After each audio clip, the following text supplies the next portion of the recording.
Good morning, everybody. This is James Morris. It's Tuesday morning's edition. We survived the weekend. We survived the holiday. We've survived.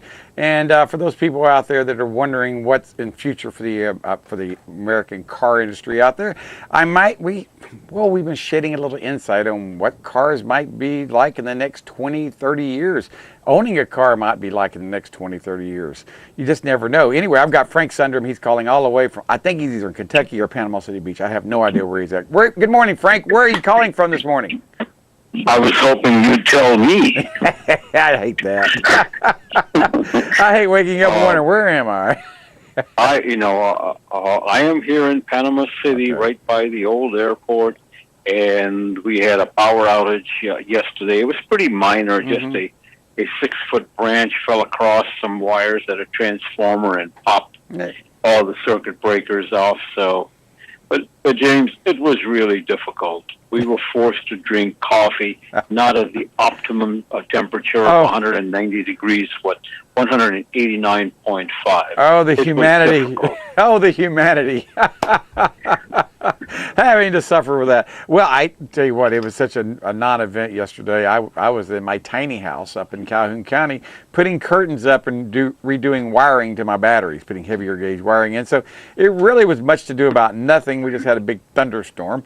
But it's what it seemed like to me. But everyone took it all in stride. But one of the things I'd like to talk about, and you mentioned it, is we talked about last week, is ride sharing and the future of having a personal automobile in the next 20 years, and young people. Because if we're going to have, people driving cars or even going to racetracks, the young people are not interested anymore. They seem to be, they're not showing up.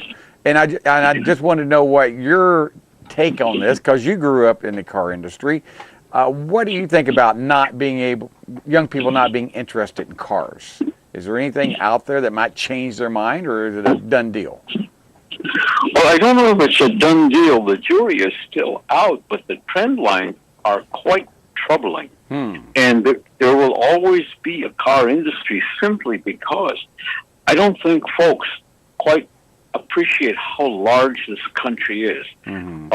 For years, I've been telling people that nobody should be given a college degree that isn't expected to do a cross-country drive. No.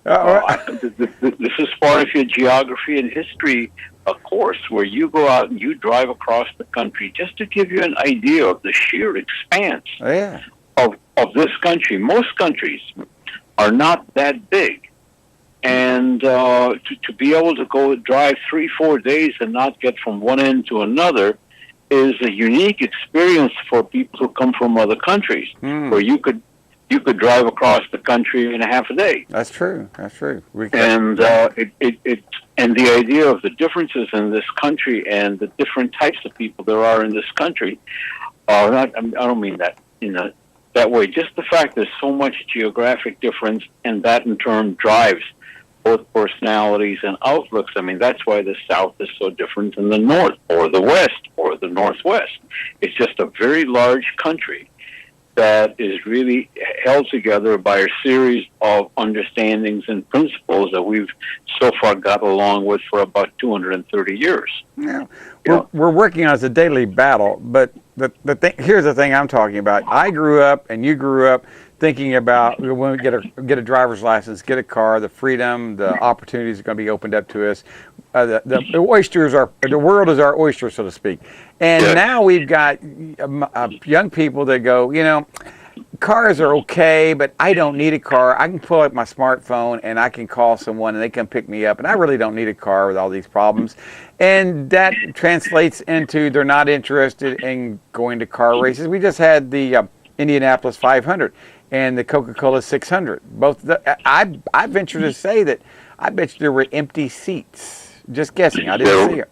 Just guessing. Well, they kind of were. I tuned in briefly to the Charlotte 600, and frankly, I tuned out. By the way, for those people who have a couple of $1 billion lying around this morning, NASCAR is going to be coming up for sale. The France family is bailing out after they destroyed a great franchise. So there's something to do. But Indianapolis didn't sell out, neither did the Charlotte 600, but they're having troubles all over the place because, again, as you say, the car culture is going away. The younger people are not invested in it. Mm-hmm. And it's going to be a very interesting thing whether it goes the way of Latin classes in schools or telephone operator, jobs. It's just going away. Well, and that's funny. Culture is changing. And that's funny you should mention that because I still remember Latin classes in high school, and and they're gone. I don't think they have them anymore. Do they not? Latin classes have all gone away. Pretty much. The arguments in schools now is whether to keep any music and arts classes. It's a very shame. But circling back to the car culture, you are seeing various indicators taking place. If people aren't buying cars, young people don't want to drive cars. They're getting their licenses much later in life than they were. So you're seeing an indicator happening. You're seeing an openness towards either having ride sharing, where a number of people will own the same car or subscribe to a car service, or just take an Uber or Lyft. This is happening. This is for real. Oh yeah. So very much. So does that mean geezers like you and I will be looking at their cars and the rest of the people won't? But the hang up is this. You have such a large country where I doubt very much whether in Alpha, Florida will have an Uber service there. Okay, it's still going to demand a car service or a Weaver Hitchcar or something like that, where somebody can go in and do a business with half a dozen cars and make a living and make the payments. That's not going to happen. You're probably right about that, but one of the things that has caught my attention in looking at the articles right here, they said only 24.5% of American 16-year-olds had driver's license in 2014, down from almost 50% in 1983. So it's dropped. Yes. So I mean, I know when I was in high school, it was standing room only to go to be able to do learn driver's education. And now when I go teach driver's education as a guest speaker at Rutherford, there may be 25, 30 students in two classes total. And there's hundreds of students that just decide they don't want to get a license. And that is, that's going to reflect in my industry in the next few years, because if you don't have people that are young, interested in cars and learning to work on them as well, you're going to have a geriatric society of mechanics pretty soon. And I'm in that age right now. I'm in my 60s, but we're finding it very difficult to find children, young people, in teenage and early 20s interested in going into this industry because, well, they don't see any future in it. And that's what they've told me. I said they don't see any future in the automotive industry because they believe ride sharing and Uber is going to be the future for them. They have no interest in even owning a car. And these young people live in Panama City, and they have a smartphone, and they go everywhere they want with a smartphone. And I'm like, okay. Yes. Yeah, very, very true. Now here's another number to throw at you. Today, the trucking industry is looking for 51,000 drivers over the road. Okay? Average salary is $80,000. And there are no takers. Why not? People don't want to do it. People don't want to do it. I can give you a little insight on that. I know someone that specifically went to over-the-road trucking school. Your cousin, years ago, right? No, this would be my bookkeeper's husband. Oh, okay. All right. And after he got out of school, the first year and a half, he made he netted less than 10 grand a year. Wow. And it didn't get much better the second and the third year, so he gave it up. The pay may be great, but the expenses are also pretty high. Huh. So yeah, if you're only netting $10,000 at the end of the year, that's below poverty. You can't feed your kids on that. There's just no way it's a pot. So maybe I don't know. Maybe that needs to be. Maybe we need to figure out how the trucking industry needs to be redone. Maybe that's where they're coming up with driverless trucks. Well, yeah, a lot of the regulations that they have been putting on over-the-road truckers dictate how many hours they can drive. how much rest time they have to have in between, sessions. So it's restricting their ability to actually, the good guys, to stay on the road. I guess that's true. Maybe that's why they see autonomous trucks as the future, and I see that as the future in the next 10, 15 years. I don't see truck drivers being over the road. Do you? I mean, the long distance from coast to coast, I see those going away. Well, there's going to have to be some kind of whether I don't know about the long distance drivers. I think it's kind of pointless. But maybe the investment should be made in a good rail system which can move things that much faster overall across the country. But here's another troubling trend. Okay. It's not just truckers they're looking for. Airplane pilots are aging out to the point where, for the first time, regional airlines are looking for younger people to come into the business, to the point where, rather than have the people pay them to fly their airplanes, now they're talking about paying the prospective pilots. They're paying for their training. That's the demand. Wow. Because now nobody wants to spend $250,000 a year to get a $20,000 a year job, which may 20 years down the road make you 80 or 100,000. Nobody's going to do that. No, and that's starting to happen. So we're seeing a lot of trend lines. Yeah, see, 15 or 20 years ago, the airline industry recruited pilots from the military. Right. People that were retiring. Unfortunately, now those number of pilots has dropped significantly. Yeah, there's a lot less pilots now. A lot less pilots coming out to enter the industry. Yeah, we have a friend that's an airline, well, he's a private pilot, and he says, right now I've come to the time in my life whenever I should be making a lot of money, but unfortunately, due to an accident and then a subsequent stroke, he can no longer fly. And he's like, man, but now is when the industry really needs people like me. Yeah, they got certain rules so you can't fly ever again if you've had a stroke, or at least 2 or 3 years after you've had a stroke, something like that. But anyway, the point being is we are definitely hurting for people in the transportation industry. And I know in my business, we're going to be around for a while, because even if we have driverless cars, they still break. They still need to be repaired, the automotive repair industry. But I think the future of NASCAR and the future of racing is going to go away of the dodo bird in the next 20 years. Because you said it's up for sale, the franchise is, NASCAR franchise? Is that what you're telling me? So there's a strong, I don't think has it been up for sale before? I mean, no. I didn't. It's always been owned by the France family. Right. But in the process of trying to gin up excitement, you remember the race was the race. Whoever got to the line at the end got to the line at the end. Right. And now they've got stages, and then they messed around with the championship and all this nonsense.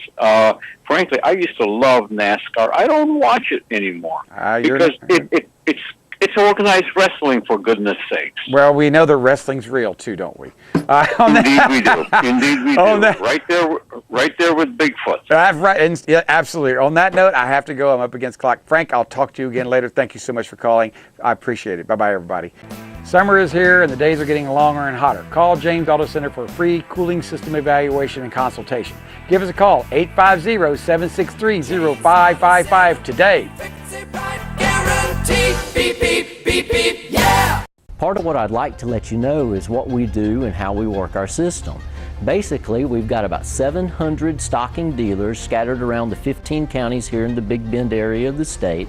I run a fleet of trucks, vans, and what we call hotshot vehicles to deliver to our dealers quickly so they can help service you as fast and efficiently as they can. Provide timely and efficient service, and we're there to take care of our dealers, who in turn can take care of their customers. If you want the best deal in town for tires, you need to call Baytown Tires at 873-8900. Hanson and the guys at Baytown Tires take pride in serving Panama City for over 20 years. Baytown Tires on Highway 98 in St. Andrews. All service work backed by a nationwide warranty. All right, welcome back. Well, we've talked to Frank about his idea and my idea, but maybe things are changing in the automotive industry, the racing industry. I had no idea the NASCAR franchise was up for sale. So if you got a comment, question, want to be a part of the show, give us a call at 850-763-0555. Yes, I know this show is pre-recorded, but every day from 6 to 6:30, we're here answering phone calls, and that part's live. When we record this, we play it back the following week. So yeah, you're going to get answers to questions you may have, or if something we're talking about a week later, that's how it works. Anyway, I've got Scott Hobbs calling all the way. Scott, where are you calling from today? I have no idea. Oh, I'm actually in Southport, Florida. You know where that's at? Well, I've heard about it. I think that's right over the bridge. Over the bridge, yeah. How are we doing today, sir? I'm great. How are you doing? Doing very, very well. Well, good. We survived the holidays. We survived the tropical storm Alberto, which is nothing more than a windstorm a little bit and some rain. But Sure. What I'm curious about is, does this flooding or the excessive rain, does it affect people's sewer systems? I mean, that's something, or septic tank systems, and I bet it just might. Oh, sure it does. We get a little bit of the wind. We had some calls for folks that the wind kind of disrupted some of their water lines going through the yards and things of that nature. Lift stations, where there's some infiltration, they kind of get overworked because they're trying to process some of the storm water. We've talked about that in the past. Right. And then of course septic systems. We went so long without rain. We went, I don't know what, 20 days or something without rain, and that helped those systems. But now we've been, with a lot of rain for a few weeks, and those systems are, the ground's saturated. So if they were having some issues or some concerns, or hadn't been doing maintenance for years, they're starting to experience some problems. So we're actually out pumping tanks and keeping people going. Let me ask you a question. Someone told me, said once the fields get messed up, say you've gone 10 years, never pumped it out, and then the gray water has not done its job right, and you've got all those fats, oils, and grease that are now completely encapsulated your drain field. What can be done to solve that? Do we have to completely redo the septic tank, or just a drain field, or both, or what's the procedure? If the septic tank is certifiable, if it is intact and meets all the current codes requirements, it's not leaking, doesn't have root intrusion coming through the cracks and crumbling and all that, then the tank can be reused. But typically, you're going to have to replace that drain field. Interestingly, the health department has it set up to where the permit to make a small minor repair is the same price as to replace that drain field. So it's really, it makes sense just to go ahead and replace it, especially if it's been, 10, 15, 20 years. Maybe you haven't been doing proper maintenance. Go ahead and get a fresh start, then start on a good maintenance program. Can they put the drain field back in the same area, or do they have to move it to a different part of the yard? Because I know some people have smaller yards and they don't have that option. Sure. Every situation is going to be different. Even if your next door neighbor did one thing, you may have to do another thing, 50, 100 feet away. So it's really a lot situational, or your property situational. So they have to do a site evaluation to determine what has to be done. But you're correct. Some of these places out at the beach, the lots are so tiny. Right. You have to actually excavate and take out the old system, properly dispose of that, and then put in fresh soil and a new system in this little postage stamp of an area that we have to work with. Well, that's what I was curious about. How do you I don't know. I know when service stations get cleaned up, they have to take that dirt and properly dispose of it because it's got hydrocarbons in it. It has to go be sterilized. It has to be burned to the incinerator, or something done to it to keep from polluting more property. What about where it's a waste? That doesn't have hydrocarbons in or anything. Does it just have to be taken out to a spoiled area and let it just naturally have sunlight get to it and air and take care of it? Or how does that work? I don't know. Yeah, there's a combination of all of that. Just kind of the short answer. Some of that happens. Some of it has to be taken to the landfill, as long as it's dry, it's not a wet, soppy sewage, right. then it's acceptable at the landfill. So there's different processes for different situations and different materials. But they have the health department's code has a whole system that they require for that. Right. Because speaking of that code, I mean, I don't know, when did it all get, I mean, have we always had the health department code that was followed, or is it just something in the last 10, 15 years, last 20 years? Because I remember years ago people putting their own septic tanks in back in the 80s. It was not uncommon for someone to have to do their own, makeshift septic tank out in the country. But I know in the last 20 or 30 years, things have definitely changed, have they not, as far as... They really have, and I honestly can't answer that history part of it, so I don't know when but I do know, and like you say, the last 20, 30 years, they've really been enforcing, making sure it's done right, and tracking the permits. I mean, they've got, if you had a septic system installed 10 years ago, there's a website, I can't recall it right off the top of my head now, that you can go to and actually find your permit and your plot plan that was drawn for, kind of your little plans drawn for your system in the last 10 years. That'll be on that site, typically. I did not know that. But they really do enforce it now. And, I understand, we don't want, like, the regulation and the government oversight, but, we have a precious, water source here in Florida that we really have to protect. Well, speaking of that, surrounding our water point, Deer Point Dam area, Deer Point Lake over there, that's our watershed for our water over here. I know there's a lot of housing around that area that are still on septic tanks, and I know they're trying to get most of those off. And I know that they're running the sewer lines, and if a sewer line is available to tie onto and you need a septic tank repaired or replaced, you're not going to get it, are you? You're not going to get that repair or replacement if you go get a permit. If they see it, is that, because I know that's what happened to me. They told me, no, you've got a sewer line in front of your shop. You're going to have to take that out and hook up. I go, really? And they go, yeah. And that gets kind of expensive, doesn't it, for some people? It can, and the expense comes in just based on the logistics of trying to get your sewer over to that connection. Yeah. Because, a lot of septic systems were put in the backyard, and obviously the municipality is going to run their system, down the front yard. The front yard.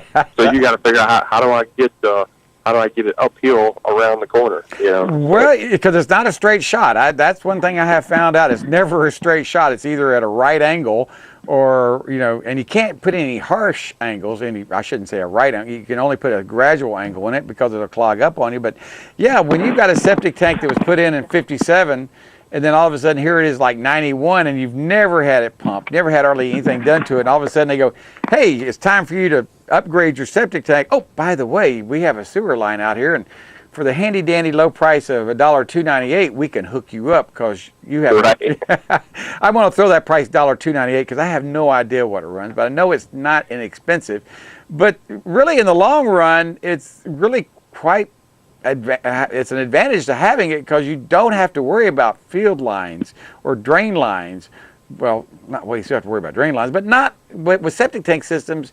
They seem to have a lot more maintenance than just having a city sewer system, in my opinion. Yes and no. I think you have to be conscious of your septic system, maybe more as to what you put in it and how you maintain it, and you do have to take the action to every 3 or 5 years to call and have your septic system pumped.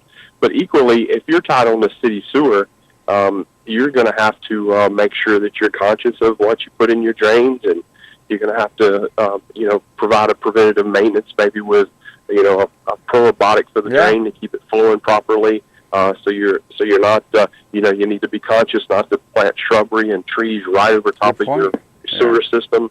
So there are things that you have to be conscious of. But I think it's, it probably is a little bit. If you're living in the municipalities, cities, it probably is. To your benefit to be on a city system. Because no one ever thinks about this, when around Parker about our sewage system. Because years ago, the houses around Lake Martin where I live were all on septic tanks. And when it rained, of course, it polluted the lake, overflowed. But now that's all gone away. There's no septic tanks around there. And no one even thinks about it anymore. Now, there's a few lift stations because it goes in the backyard. They had to pump it from the backyard to the front yard, to the sewer system. But that's about the only thing we have now in Lake Martin where that could overflow. But it's definitely cleaned up a lot more, and I guess that's the same thing they're doing in this around Deer Point Lake, is they're trying to put more people in sewer systems to protect that water. But you got to admit, a little preventive maintenance goes a long way, whether it's your septic tank or your sewer system. Putting in that, I think I've got it. Well, yeah, right here it is. I've got that BioChoice. I'm gonna put it out here in case people want to know what it is. This stuff I'm showing right here, BioChoice, is something. It's a probiotic. That's the best way to say it. It's not an enzyme that's going to take the stuff and move it down the line for it to redissolve and not dissolve and re-solidify again. This stuff keeps it in a liquid. Am I correct? It keeps it always in a liquid solution. Once it breaks it apart, it stays liquid. Oh, sure. So it's going to take your fats, oils, and grease, and it's going to turn it back into water. Yeah. It's going to break it down, dissolve it, digest it, if you will. It's a friendly bacteria, and that's just you have to have that in, especially in a septic system. You have to have that live bacteria, and we put so many things into that system. Oh, yeah. Clorox and antibacterial soaps and antibiotics that we take, and salts and things of that nature that's going to kill that bacteria. Well, listening to you, over the years that we've done this together, I realized all the things I did wrong when I had a septic tank. No wonder my septic tank system was always acting up. I'm going, right. Well, it seemed like once every couple of years I had to have someone come out when I had one and take care of something, and they said, well, use Rid-X, or that was the stuff they would tell me, and I'd use it. But it never seemed to do what I wanted to do, and it could be the fact that I was always poisoning my septic tank. I put Rid-X down and chase it down with Clorox.